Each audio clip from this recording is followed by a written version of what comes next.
Tell us your real goal. The words cut through the chamber like a blade. Jasmine Crockett didn't raise her voice, but the sharpness in her tone carried further than any shout could. For a heartbeat, time seemed to freeze. The air grew heavier. Cameras zoomed in, searching for Barron Trump's reaction. His trademark smirk wavered, just for an instant, as though someone had seen through the armor of privilege he wore so easily, and then came the gasp, low at first, and swelling, rolling across the room like a wave. Millions watching at home leaned forward in their seats, uncertain of what was about to unfold, but sensing it would be remembered for years. It wasn't just a question. It was a challenge, a provocation, a demand that left no safe escape. The freeze frame played across social media within seconds.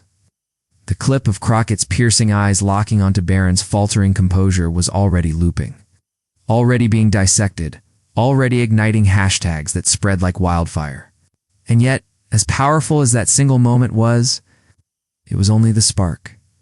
Narration cut in like thunder in that moment. Millions watching at home knew something historic was about to happen. Historic because this wasn't just another politician's child dodging scrutiny. Historic because for once someone dared to strip away the carefully staged facade. Barron wasn't being asked about policies, titles, or family legacies. He was being asked about something far more dangerous: his intent, his ambition, his true purpose. And Crockett knew exactly what she was doing. Her words were a mirror turned toward him, and the reflection was not flattering. Every second of silence that followed only magnified the tension. Viewers weren't just curious anymore. They were hooked, desperate to see the unraveling. Because this wasn't a passing remark or a stray jab. This was a line drawn in front of the entire nation. One figure stood for lived struggle, truth, and accountability. The other clung to dynasty, entitlement, and a family name weighted with controversy. The clash had begun. What unfolded in the next 35 minutes would leave even Trump's closest allies in disbelief. Because Crockett wasn't just asking a question, she was pulling the pin on a political grenade. Asterisk, the cameras panned. Across the hearing chamber, every lens capturing angles of tension that could cut glass. This wasn't just another political sparring match. It wasn't even just another viral clip waiting to be chopped up and memed. No, this was a stage where two Americas collided. The old dynasty of privilege and entitlement embodied in Barron Trump, and the relentless grit of Jasmine Crockett, a woman who had clawed her way up from the margins into the very halls of power. The contrast was impossible to ignore. On one side of the table sat the carefully groomed heir, posture rehearsed, confidence inherited, speaking as though the weight of his father's name were enough to bend the room in his favor. The other side stood a congresswoman forged by struggle, sharpened by every obstacle that was meant to keep her silent, and emboldened by communities who had long been told their voices didn't matter. It was David and Goliath, except this time Goliath wore an expensive suit and carried the last name Trump. The stakes went far beyond personalities. This was about representation itself. Millions of viewers saw themselves in Crockett, the immigrant, mother working 2 jobs, the young woman of color, navigating boardrooms stacked against her, the student carrying both debt and dreams on her back. To them, she wasn't just confronting Barron. She was confronting the entire edifice of generational power that said, "This country belongs more to us than to you." And Barron, he wasn't just another privileged son. He was a living symbol of inheritance, of the idea that one could be born into wealth, controversy, and legacy, yet still command a spotlight that countless others had to bleed to earn. The tension in the room wasn't just about his words. It was about what he represented: entitlement without effort, crown without conquest. That's why Crockett's question, "Tell us your real goal," landed with such devastating force. It wasn't just directed at him. It was aimed at every dynasty that had ever hoarded power, every family name that had silenced others by sheer weight of money and influence. Viewers weren't just waiting to hear his answer. They were waiting to see if, for once, someone like him could be held accountable. And make no mistake, accountability was the heartbeat of that night. Crockett wasn't merely sparring. She was planting a flag, declaring that truth could not be inherited. It had to be lived. Her tone wasn't just sharp, cutting away the veneer of practiced charm to expose the raw question no one had dared to voice. And if you think this was just another heated exchange, the narrator's voice pressed, low and deliberate, wait until you see what she revealed next. Because what Crockett unleashed in the minutes that followed wasn't simply an argument. It was revelation. It was the stripping away of pretense, the moment when the nation realized that privilege can stumble, that entitlement can be rattled, that even the most polished mask can crack under the weight of truth. But to understand why Crockett's words hit so hard, you have to know who Barron Trump really is beneath the polished exterior. Barron Trump's rise into the public eye was no accident. From the moment he stepped onto the national stage as the youngest son of one of the most polarizing figures in American politics, an image was carefully constructed around him, polished. Photographs, controlled appearances, sound bites rehearsed and measured, all designed to present him as poised, untouchable above the fray. For years, media handlers worked tirelessly to protect him, to keep him insulated from the chaos that surrounded his father's presidency. And yet, the very act of insulation told its own story. Barron was not just shielded, he was elevated. While others his age were navigating the harsh realities of college debt, first jobs, or proving themselves without safety nets, Barron was being groomed under the blinding lights of inherited privilege. His name opened doors that millions couldn't even dream of approaching. He didn't have to fight for relevance. Relevance was handed to him like a family heirloom. The shadow of his father loomed large, not just in politics, but in identity. Donald Trump built an empire on spectacle, on bending truth into theater, on transforming wealth into a weapon. Barron inherited that stage without ever asking for it, but once he stepped onto it, he wore the entitlement like a tailored suit. His speeches dripped with the confidence of someone who had never truly faced consequences. His interviews carried the ease of a man who believed the spotlight was his birthright, and yet underneath the surface of charm and polish lay the contradiction that made him vulnerable. Publicly, Barron often preached about values, hard work, tradition, patriotism. He spoke of merit, of responsibility, of standing on your own 2 feet. But in reality, those words were never tested against hardship. He had never carried the weight of generational struggle, never been forced to choose between rent and groceries, never had to wonder whether society saw him as lesser before he even opened his mouth. His values were recited, not lived. That hypocrisy became the defining crack in his armor. Because while he lectured about accountability, his own shield was dynasty. When pressed with difficult questions, he retreated behind the Trump name, using it as both a sword and shield. Privilege was not just the soil in which he grew. It was the fortress around him, and the media, whether out of fear or fascination, often played along. Barron's missteps were softened, his controversies brushed aside, his image polished by the same institutions that tore others apart for far less. Where young activists were scrutinized, mocked, or sidelined, Barron was given the benefit of the doubt. Where working-class voices were drowned out, his words were amplified. It wasn't simply bias, it was the machinery of power protecting one of its own. For many, that image became unbearable. Watching Barron stand on stages he had not earned, lecture about values he had never lived, and bask in applause he did not fight for, felt like salt on wounds that never healed. To the immigrant family, who sacrificed everything for a foothold in America, to the community organizers who risked safety to demand justice, to the young people drowning in debt, Barron's presence wasn't inspiration, it was insult. A reminder that the playing field was not just uneven, it was rigged.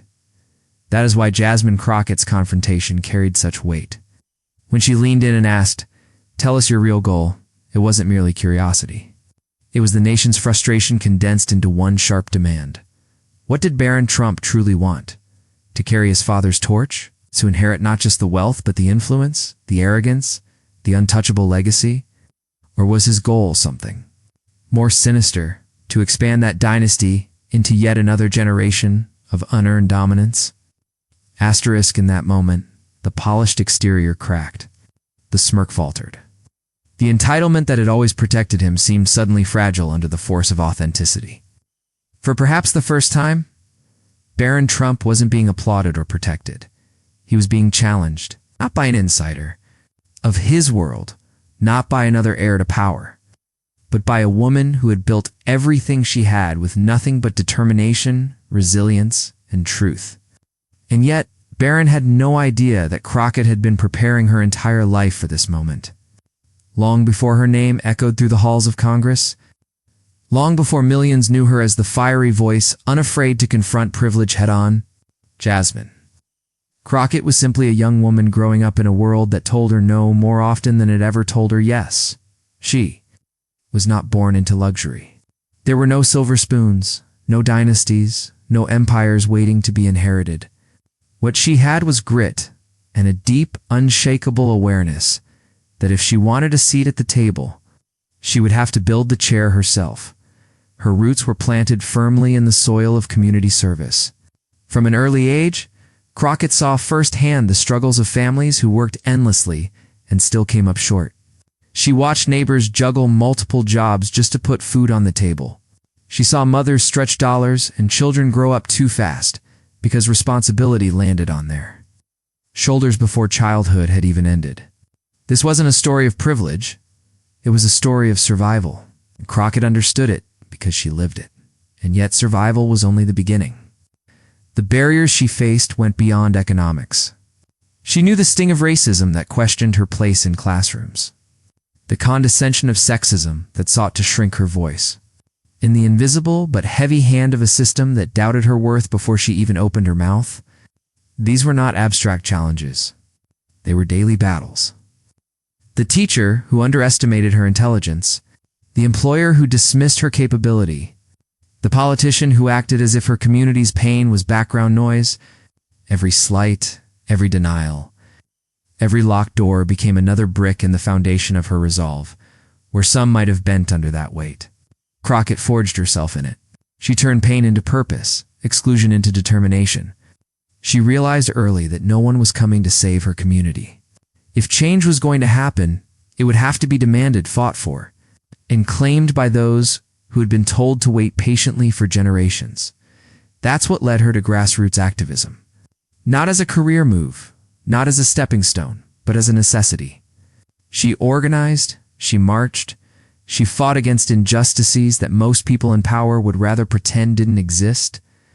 From housing crises to racial inequities in policing, Crockett wasn't just present, she was leading. Not with wealth or connections, but with the credibility that comes from standing shoulder to shoulder with those in pain. She became the kind of leader who didn't just speak for people. She spoke with them. Her rise to Congress wasn't some fairy tale leap. It was an uphill battle every step of the way.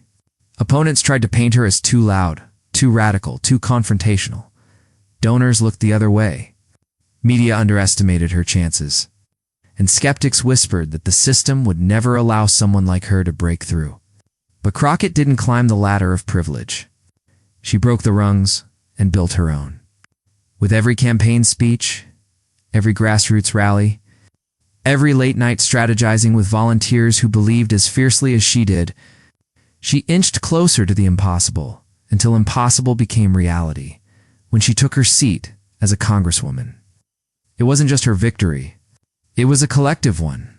Every person who had been silenced, every community ignored, every voter who had been told their voice didn't matter, they saw themselves reflected in her.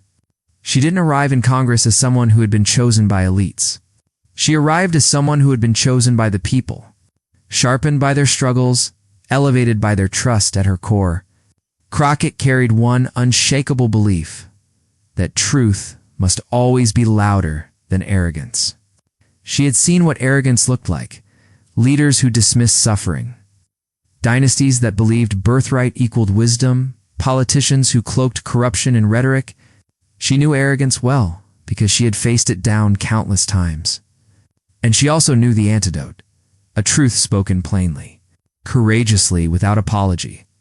That belief became her compass, her guiding star in every confrontation, every speech, every battle she waged in the name of justice. It wasn't about winning arguments for the sake of ego. It was about ensuring that truth, no matter how inconvenient, would not be drowned out by the noise of entitlement. So when Jasmine Crockett sat across from Barron Trump, she was not intimidated by the weight of his last name, nor swayed by the polished armor of privilege. She had faced far tougher battles, fought against forces far more crushing than a smirk across a debate table. What Barron didn't know, what he couldn't possibly understand, was that Crockett's entire life had been preparing. Her for moments exactly like this, and that belief would fuel the words that cut through Barron Trump's armor like nothing before. Asterisk. The moment after Crockett's question hung in the air, Barron Trump seized it, not with honesty, but with the well-rehearsed bravado of someone who had never truly been challenged. He leaned back in his chair, the faint smirk returning, as though the weight of his father's empire was enough to swat away her words like an insect. "Congresswoman," he began, his tone dripping with condescension, "my goal is the same as any patriotic American's: to preserve what makes this country great, to protect tradition, to defend values, to ensure that radicals like you don't destroy the foundation we've worked so hard to build." The audience stirred. Some clapped, others hissed, but most leaned forward, sensing what was coming. He wasn't answering the question. He was dismissing it. Worse, he was dismissing her. Crockett's eyes narrowed slightly, but she didn't move. She didn't flinch. She didn't rush to interrupt. She simply let him speak, knowing full well that arrogance often reveals itself best when left unchecked. Barron pressed on, emboldened by the sound of his own voice. "Frankly, I don't need to justify myself to someone whose entire career has been built on stirring division. People like you don't build, you tear down. You don't represent America, you represent grievance. And while I respect your passion," the word fell from his mouth like a slur, "it's no substitute for real leadership." Asterisk A. Ripple of discomfort ran through the chamber. His words weren't just dismissive. They were calculated to belittle, to paint Crockett not as an equal, but as an irritant, a loud voice that could be ignored. He adjusted his cufflinks, satisfied, as though the matter had been settled. But Crockett remained still, her gaze steady, the faintest trace of a smile tugging at the corner of her lips. It wasn't amusement. It was recognition. She had heard these lines before, not from Barron, but from every figure who thought power meant impunity. The audience felt it too. The silence between his sentences grew heavier, charged with anticipation. People weren't just listening anymore. They were waiting. Waiting for her response, waiting for the inevitable counterstrike. Even those inclined to side with Barron knew he was walking a thin line, and that the woman across from him was no stranger to cutting through arrogance with precision. Still, Barron pushed forward, mistaking her silence for weakness. "You talk about truth, Congresswoman, but what truth have you ever lived? You stand here pretending to fight for the people, but what you really want is attention, clicks, headlines. That's your real goal?" The room shifted. There it was, the bait. The entitled dismissal. The attempt to flip her words back onto her. Barron Trump, cloaked in inherited confidence, believed he had cornered her. His smirk widened, convinced he had landed the blow. But those who knew Jasmine Crockett's history recognized the mistake. He had underestimated her silence. He had mistaken patience for passivity. He had confused calculation with defeat. Asterisk, the tension in the chamber grew unbearable. Even the cameras seemed to zoom tighter, searching for the slightest flicker of her response. Commentators watching from studios across the nation leaned toward their monitors, whispering predictions. Social media timelines began to spike as clips of Barron's arrogance spread faster than wildfire. Everyone felt it, the storm was gathering, and the eye of that storm was sitting calmly across from him. Crockett finally shifted in her chair. Not dramatically, not with sudden outrage, but with the quiet certainty of someone about to rewrite the room. Her lips parted slightly as she drew in a breath, her gaze never leaving his.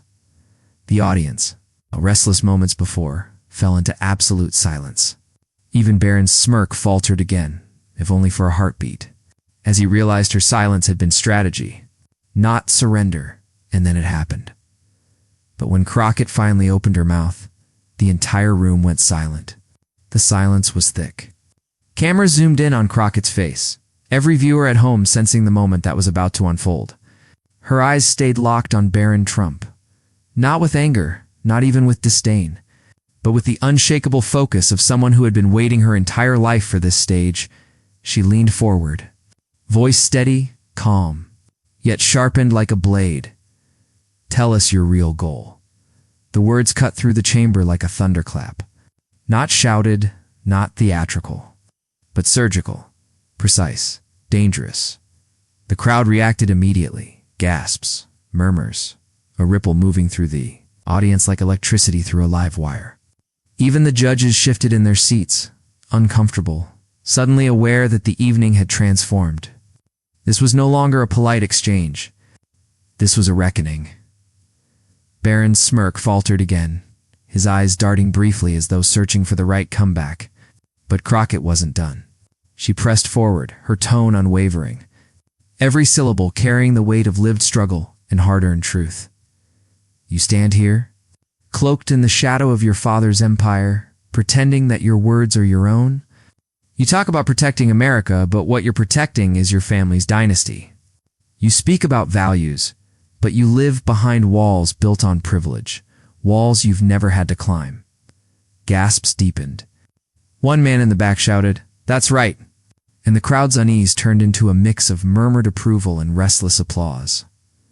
Crockett didn't flinch. She leaned into the momentum. "You say you fight for tradition, but the truth is you've never fought for anything. Not a paycheck, not a chance, not a seat at the table. Everything you stand on was handed to you, silver spoons forged from someone else's sweat." A murmur swept across. Clips of her words began flooding the platform in real time. Trending hashtags appeared within minutes. Hashtag, tell us your real goal. Hashtag, Crockett vs. Barron. Hashtag, truth vs. privilege. The chamber buzzed. Yet Crockett's delivery remained steady, her cadence rising only slightly, as if orchestrating the energy in the room. "And when you accuse me of seeking attention?" She paused, her eyes narrowing. "Let's talk about attention.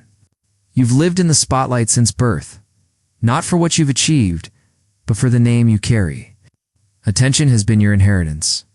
The cameras don't follow you because you've earned it. They follow you because they're programmed to orbit power.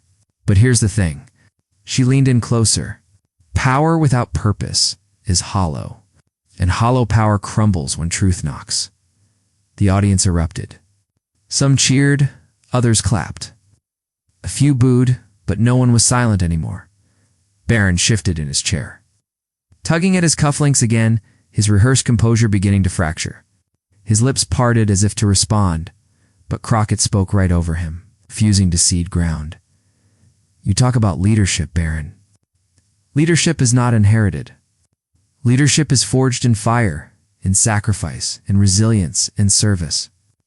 And what have you sacrificed? What obstacles have you overcome? You preach resilience, yet your entire life has been a cushion. You preach strength, but every door you've walked through was opened before you even touched the handle." The judges' faces told the story.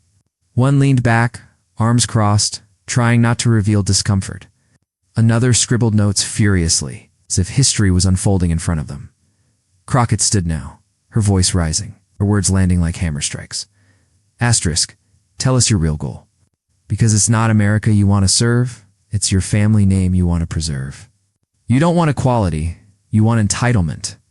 You don't want justice, you want immunity. And you don't want truth, Barron. You want silence. You want people like me to sit down, to shut up, to let your dynasty keep rewriting the rules? The chamber roared, the audience unable to contain themselves. Barron's eyes darted nervously. His lips tightened into a thin line. The Golden Boy image was cracking, social media lit up in parallel. Screens across the nation flashed reactions. Commentators went live mid-broadcast. Influencers clipped the moment, dubbing it the line that will echo for years. Crockett's voice dropped again, softer now. Controlled the precision of a surgeon after the strike of a warrior. But let me be very clear. I will not be silent. Not now, not ever. Because my truth was forged in struggle. In doors slammed in my face. In battles I had to fight just to stand here today. My goal is not attention. My goal is not dynasty. My goal is justice. Justice that doesn't bend to last names. Justice that doesn't bow to privilege. The crowd was on their feet now. Applause thundered. Some shouted her name. Others simply stood in stunned silence. Knowing they had witnessed something irreversible, Barron tried to interject. That's not, but the sound was swallowed by the roar of the chamber. His voice, once dripping with condescension, sounded small, fragile. Oh, you tematit, and Crockett delivered the final blow of the exchange. Your father's name may have built your stage, Barron, but my voice will tear down the illusion you stand on. So I'll ask you again, not for me, not for this room, but for every American watching tonight. Her eyes narrowed, her words slow, deliberate, each one punctuated like the toll of a bell. Tell us, you're real. Goal asterisk, the crowd erupted into chaos. Cheers. Shouts, applause echoing through the chamber. The judges exchanged nervous glances, struggling to maintain order. Cameras panned across the audience, some wiping tears, some laughing in disbelief, all of them fully consumed by the spectacle. And in that moment, Barron Trump sat frozen. For once, he had no words. No smirk, no comeback, only silence. The image was broadcast across millions of screens. Jasmine Crockett standing tall, fiery yet composed. While the air of privilege sat crumbling under the weight of her truth, the chamber buzzed like a live wire. But beneath the noise was the unmistakable sense that something had shifted. The confrontation wasn't just about two people. It was about power and truth, arrogance and resilience, dynasty and democracy. And though the exchange was over, the aftershocks were only beginning. But the shockwaves of that exchange wouldn't end in that room. They were just beginning. Asterisk, the moment the words left Crockett's mouth, the chamber exploded into noise, but outside those four walls. The tremor spread faster than anyone could have imagined. Within minutes, the internet was ablaze. Hashtags began climbing the ranks. Unstoppable, undeniable. Hashtag Crockett Truth. Hashtag TLCRL Goal. Hashtag Justice vs Dynasty. Twitter timelines filled with clips of the confrontation, looped endlessly with captions like, "This is what courage looks like," and "The dynasty just cracked." Millions hit play, then hit retweet, unwilling to let the moment pass without adding their voice to the roar. Asterisk, TikTok flooded with edits. Some paired Crockett's words with dramatic music, slow-motion shots of Barron's faltering smirk. Others used humor, splicing in memes, exaggerated sound effects, cartoon animations of his so-called armor, shattering with each line she delivered. Gen Z creators, political commentators, even lifestyle influencers who rarely touched politics suddenly had something to say. Instagram Reels and YouTube Shorts spread the confrontation across every corner of digital culture. The clip became the internet's heartbeat. The pulse was unmistakable. Crockett had spoken for the people. Asterisk, by nightfall, celebrities chimed in. A Grammy-winning rapper tweeted, "Crockett said what we've all been waiting to say. Power without purpose is hollow." An Oscar-nominated actress posted a black and white still of Crockett mid-sentence with the caption, "The truth doesn't stutter." Athletes, comedians, even CEOs posted their takes. Cable news was no different. Every major network replayed the confrontation in loops, analysts dissecting each line with the seriousness of a Supreme Court opinion. Some anchors tried to defend Barron, framing him as misunderstood or just young. But those defenses sounded flimsy against the sheer force of Crockett's words replaying beside them. Asterisk on progressive talk shows. Crockett's moment was hailed as historic. She didn't just debate him, one commentator said. She dismantled the illusion of privilege in real time, another added. That was more than a clash. That was generational accountability. Even critics had to acknowledge the impact. Conservative pundits fumed, calling it a staged ambush or a desperate grab for attention, but the sheer volume of reaction drowned out their spin. The footage spoke louder than any excuse. Asterisk, the public conversation shifted overnight. Crockett was framed not just as a congresswoman, but as a voice of the people, the antidote to inherited arrogance. Memes depicted her as David striking Goliath, her words the stone that pierced entitlement. Editorial cartoons showed Barron's polished mask shattering as truth poured through the cracks, and through it all, Barron's silence grew louder. Clips of his frozen expression went viral under the caption, "When privilege meets reality, his failure to answer, his inability to respond, to tell us your real goal, became its own indictment." Asterisk. Students on college campuses began chanting the phrase at rallies. Protesters painted it on posters. Late-night hosts turned it into punchlines, their audiences roaring with laughter at Barron's expense. What had started as a pointed question in a chamber was now a cultural refrain. Tell us your real goal. The confrontation became more than news. It became a mirror, reflecting the divide between arrogance and accountability. And in that reflection, Crockett stood tall, undeniable. Her words echoing like a promise. That truth, once spoken, could not be unspoken. But even as the world replayed the clash, even as the hashtags swelled and the memes multiplied, one thing became clear. This was not the end. Crockett had struck a chord, yes. She had shifted the narrative. But she wasn't finished. Because to her, it wasn't enough to land a blow. It wasn't enough to trend. She knew moments like these could either fade into noise or ignite into movement. And she wasn't about to let it fade. She would transform this clash into something far bigger. And yet, Crockett wasn't done. She would transform this clash into something far bigger. Asterisk when the noise finally began to quiet. Crockett leaned into the microphone once more. But this time, her voice wasn't aimed at Barron. It wasn't even aimed at the chamber. It was aimed at everyone watching, in living rooms, on phones, across the world. This was never about me versus him, she said, her tone steady, unshakable. This is about truth versus entitlement. About service versus inheritance. About the difference between being given a platform and earning the respect to use it. The room shifted. For the first time that night, the spectacle became something more a sermon, a reflection, a line drawn in the sand. Crockett wasn't simply dismantling Barron anymore. She was reframing the entire debate as a lesson about America itself. Asterisk privilege, she continued, might give you the microphone. It might give you the stage. It might even protect you from hard questions for a time. But courage is what makes people listen. Courage is what earns respect. And no last name, no dynasty, no amount of money can replace that. The words sank deep, because they weren't just pointed at the son of a former president. They were pointed at every untouchable figure who had ever coasted on legacy while others clawed their way forward. They were pointed at every worker, every immigrant, every student who had been told they didn't belong, that they hadn't earned their place. Asterisk in those moments, Crockett's voice carried them all. Her story, one of grit, resilience, persistence, became their story. And the contrast with Barron's faltering silence was undeniable. This country, she said, pausing for emphasis, was never meant to be a dynasty. It was meant to be a democracy, and a democracy only works when truth is louder than arrogance. When service matters more than inheritance, when respect is earned, not demanded. The audience, once spectators to a clash, had become participants in a movement. Heads nodded.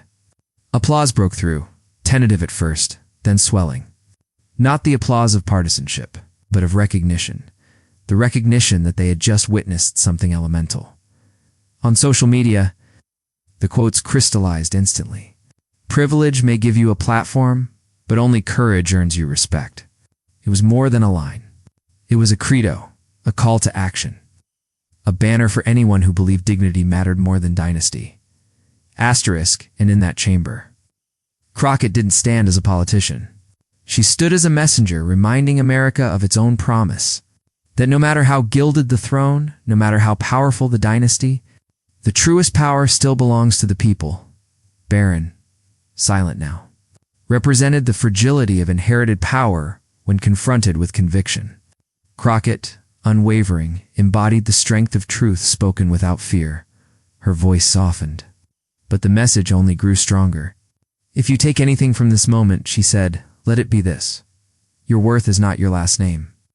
Your worth is not what you inherit. Your worth is what you give, what you stand for, and what you're willing to fight for. That is the real goal. The room, once divided, now seems suspended in unity, not agreement, but respect. Even those who bristled at her words could not deny their weight. She had turned a confrontation into a parable, a clash into a lesson, a viral moment into a mirror for the nation. And as the applause swelled again, louder this time, one thing was clear. Crockett had given America more than a headline. She had given it a reminder of its own ideals, equality, justice, dignity, ideals too often drowned out by noise, but still waiting to be reclaimed. The cameras zoomed in, capturing her calm expression, the faint fire still burning in her eyes. And if you think this was just one viral moment, think again, asterisk. Tell us your real goal. It wasn't just a question. It wasn't just a line. That moment, on live television, was a reckoning, a collision between arrogance and accountability, between privilege and truth. On one side sat Barron Trump, the embodiment of dynasty and entitlement, cloaked in the fragile armor of a last name. On the other stood Jasmine Crockett, armed with nothing but her voice, her grit, and her conviction that dignity must always outshine arrogance. The contrast could not have been clearer. He had this stage by inheritance. She claimed it by courage. He leaned on legacy. She leaned on truth. And in the end, the silence that followed spoke louder than any defense he could have mustered. But here's the lesson that lingers long after. The cameras stop rolling. Privilege might hand you a platform, but only courage earns respect. That is the heartbeat of democracy, the story of America at its best. A story written not by the loudest name, but by the boldest truth. If you believe courage should always speak louder than privilege, share this story. Let the words echo beyond this room, beyond this video, to conversations that matter. And if you want more moments where truth triumphs over arrogance, subscribe now. Join a community that refuses to stay silent, that believes every time dignity stands tall. The ground beneath privilege shakes. The final image is burned into memory. Crockett rising from her chair, walking steady, unbent, as chants of support rise from the crowd. Not the chants of partisanship, but of people who recognize courage when they see it. Because this was never just about a clash. It was about a reminder, a reckoning, a real goal worth fighting for.